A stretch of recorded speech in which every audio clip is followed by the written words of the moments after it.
Welcome to the Cumbria Chamber of Commerce podcast, your weekly update of business news and issues from around Cumbria.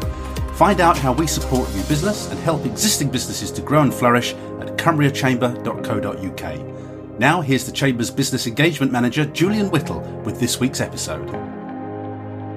Hello, I'm here to talk productivity with Suzanne Caldwell, Deputy Chief Executive at Cumbria Chamber of Commerce, and Hazel Lowndes, an organisational development specialist who founded Ginger Dog, a consultancy that helps businesses to become more productive and effective.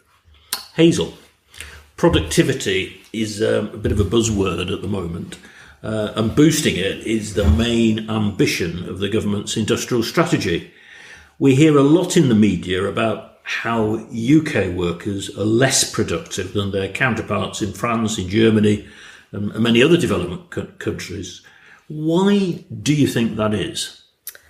Yes, that's right. I think that productivity is no higher now than it was just before the 2008 crisis, in stark contrast to the average annual growth of about 2.1%, which was recorded in the decade before the crash. So we really are the poor man of Europe in productivity terms. So had the pre-crisis trend persisted, productivity would now be at least 20% higher. Right. So the reasons for this are fourfold. Is companies have invested too little in machinery, technology, and for my particular field of interest, in skills development, but also so-called zombie companies that have managed to keep on going because of low interest rates, who would otherwise have had to become much more effective or go out of business. Also, I think some social commentators suggest that we're measuring productivity in the wrong way, in an old-fashioned way that sort of divides gross domestic product by the number of hours worked, which didn't really take into account the very long-term expenses of, for example, high-risk financial services, or, in fact, oil extraction and discovery. Right. We need to the world has changed, we've moved on, and our economists are having difficulty in predicting how we compensate for the arrival of new digital technologies and how that contributes to our GDP. But finally, companies have failed to address the lack of productivity in workforces, using outdated methods of motivation and performance management. Yeah, because sometimes, here's perhaps one useful myth that we can put to bed, because sometimes there's a perception that improving productivity is just about investing in some expensive kit. You buy a machine and it does the work of six humans. But there's actually, obviously that is part of the picture, but in reality, a lot of productivity is actually about people, processes and the work environment, isn't it?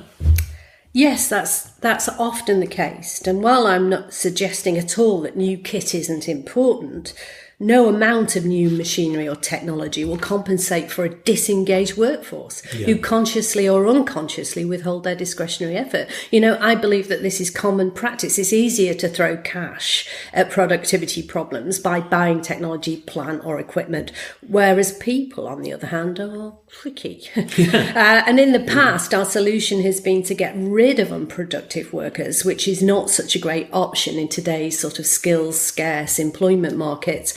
It's actually poor leadership and management that are the real source of disengagement and lack of productivity. So when you start working with a business, I think you go in and give them an organisational health check. Mm-hmm. What exactly is that? What are you looking for? And what comes out of it?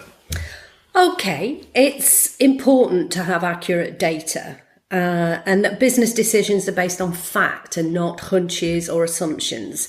And an organisational health check is a thorough investigation into the levels of organisational health in a business. So most leaders who are looking for a competitive advantage for their organisations focus on the classic intellectual pursuits of business, so like strategy, marketing, finance, technology, and these are the usual fodder for consultants to go around and investigate. Yeah. So as important as these subjects are, they've lost much of their impact because the being so commoditized, at this stage of ubiquitous information where everyone has instant access to, just about everything on the internet. It's almost impossible to establish and project an advantage based on knowledge alone. Ideas just spread too rapidly these days, and even in the smallest, most basic organisations are using sophisticated planning, strategic and technological tools. In fact, you have to do those things just to survive. They won't deliver a competitive advantage.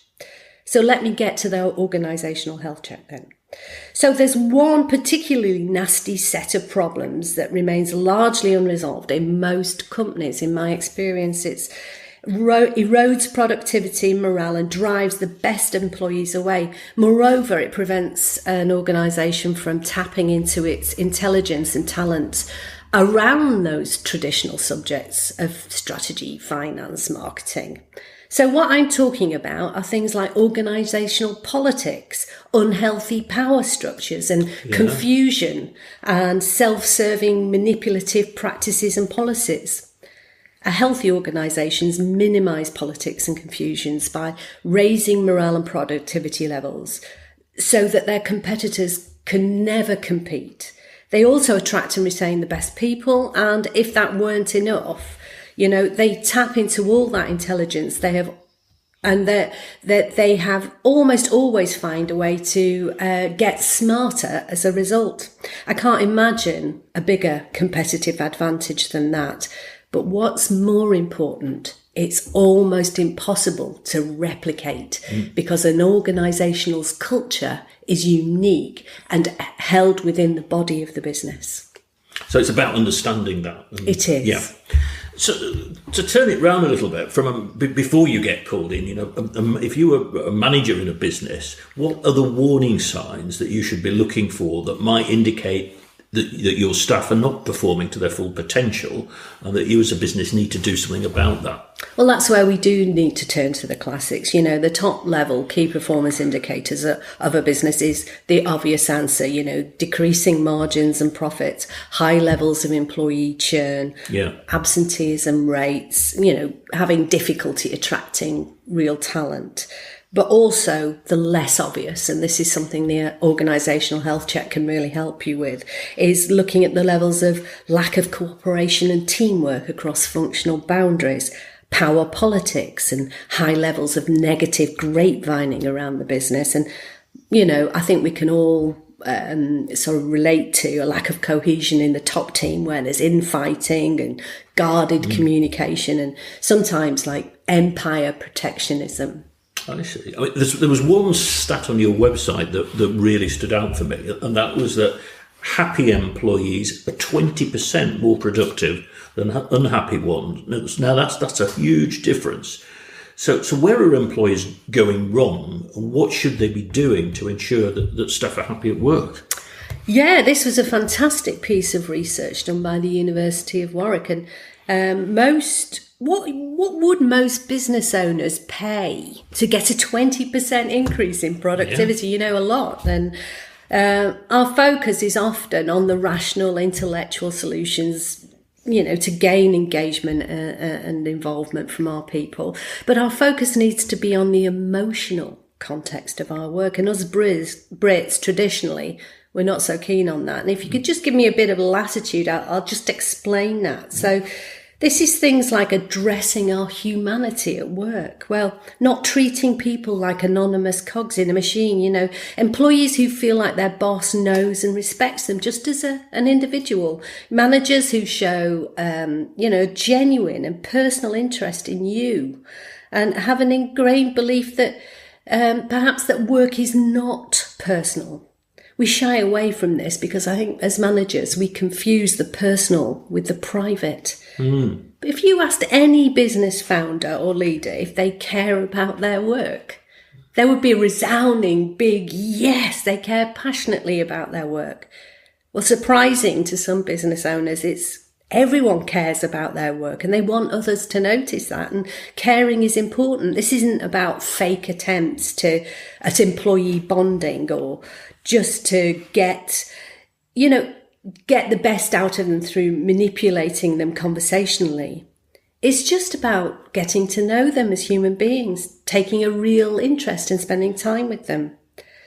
And another really important aspect of having full productivity and contribution from people is about addressing meaningless work. So many people, in my experience, are totally miserable at work. Patrick Lencioni, who's a US-based organisational development guru, says that rock stars hate their jobs sometimes, Right. and they take to drink and drugs to compensate for, endless, meaningless routine, even in that sensational environment where they're applauded every evening. So they turn to a higher purpose, look at Bob Geldof, look at U2. And this isn't about just the routine, mundane work. Any job can be boring and unfulfilling. And in fact, I haven't met many CEOs in my 25-year career in organisational development who would describe themselves as fulfilled or even happy. Yeah, there's a lot of misery in the boardroom too. Self-serving jobs are fundamentally unsatisfying. People feel like what they do is irrelevant or only serves the greedy motivations of others who don't care about them. So employees need to know who they are helping through their work, whose lives they're impacting on. Employees need to be thanked for their work. Pay alone is never enough. And employees need to know how they're helping others beyond what people are doing, but to why they are doing it, as Simon Sinek so famously says. And finally, I think it's about self-measurement. Great employees don't want their success to depend on the subjective opinions of others. This drives and forces distasteful politics, self-serving, manipulative conversations in performance reviews, and a whole lot of unhelpful game playing and form filling. Nobody wants to feel that sense of loss of control over their own destiny. We need to trust employees to self-assess and control how they're doing. I mean, this sounds like a radically different approach for many businesses. And I wondered what the implications for leadership. Do managers have to behave and think completely differently? Are we talking about a complete change of culture for many organisations? Well, let me just preempt my answer to that by saying, it still surprises me that the work of Daniel Goleman on emotional intelligence, research-based insights that have been around since 1995, and more recently the work of Daniel Pink in 2009 in his seminal book called Drive, which is all about what really motivates people. It's been around for so long, and yet some business leaders have failed to adopt more productive practices in terms of contributing to their bottom line. I think it's hard to change behaviour, especially when you've grown your own business and your career on outdated role models that were productive in the past. We're going to need all those controlling and commanding insights and knowledge for sure. However, what are some of the effects of those command control practices on our bottom line? And more importantly for me, what's it doing to the health of our workforce and our organisations? And as for it to being a complete culture change, well, yes and no. As human beings, most business leaders will behave quite naturally in this more productive way with their family and friends. Yes. I haven't met a real control freak on an individual level. They're all actually well-intentioned human beings who tend to work really hard for their businesses and for their employees. They only tend to adopt this more remote and controlling persona for work purposes, just in case we have to sack people later on. And they just need to be able to be more fully themselves at work as well as at home, and just willing to make themselves more vulnerable. But of course, that's a risk. It's a social emotional risk. It's not an intellectual one. The evidence is blinding. The great news about this, though, it's almost completely free. Most people can do this without very much effort in terms of skills development, and it produces immediate results. Now, Coming back to where we started, discussing productivity, there's an old adage in business that what gets measured gets managed. So should businesses be looking to measure productivity or the productivity of their staff? And if so, how should they go about it? There'll always be a need for high-level metrics in running a business. There's no denying that. But I think subjecting people to the indignity and occasionally the tyrannical, scrutiny of subjective external controls is profoundly dehumanising. So if success and progression depends on, others, what I fear may be a subjective or biased opinion, it can often lead to a feeling of dependence, a lack of self-agency, and ultimately to a lack of responsibility. In other words, for me, that sums up poor productivity. Measurement should focus on the things that an employee can directly control and influence, and it should be connected intimately to the people they serve internally or externally. And it's the people doing the work that are best placed to decide what those measures should be. And then the job of leaders is to trust people, to conduct that measuring and assessment. Well, it's the difficult part, isn't it, for a lot of managers, is to let go and trust their employees. Yeah, that fear of loss of control. But can you see how that alienates from people from taking responsibility? It's about handing over the authority to control your own working life. All people have an intrinsic sense of a desire for accomplishment. People are not motivated by money. We're not coin-operated animals. Now, Suzanne, productivity appears to be a challenge for many businesses in Cumbria. When I've seen statistics showing that productivity per job here is 15% below the national average, although the figures do vary from sector to sector. Now, that's a worry, isn't it? Especially as our working age population is shrinking. Absolutely. It's a real worry. Now, we shouldn't take it from that the whole of Cumbria has poor productivity, because we have some absolutely star performers in that, and they're people that we should all be learning from. But productivity is an issue in the county, and it's particularly so because it's at a time when there's a national drive to increase that. So we need to improve just to keep up, never mind to improve our position. Relative to everybody else. Absolutely, yeah, yes. Now, Cumbria Chamber of Commerce is the lead partner in Cumbria Business Growth Hub. Explain how the Growth Hub can help. I mean, I think for starters, there are grants available, aren't there? There are grants available, yes. So we've got a subsidy scheme which people can use for specialist consultants. So that might be to help with things like putting in an ERP system. It could be for an organisational development or HR consultant to help with how you manage your staff better and get more out of your staff. Because staff are absolutely key to this productivity issue that we have. And for example, quite a few years ago, I used to work for a French company, and we had a target. We had to take 30% out of our costs every 3 years. And a really big element of that was productivity, and a big part of that was streamlining processes. So everybody in the factory, whether they were in the offices, on the shop floor, had to get involved in looking at the processes of what not just themselves, but each other did, and looking at how we could take cost out of that all of the time.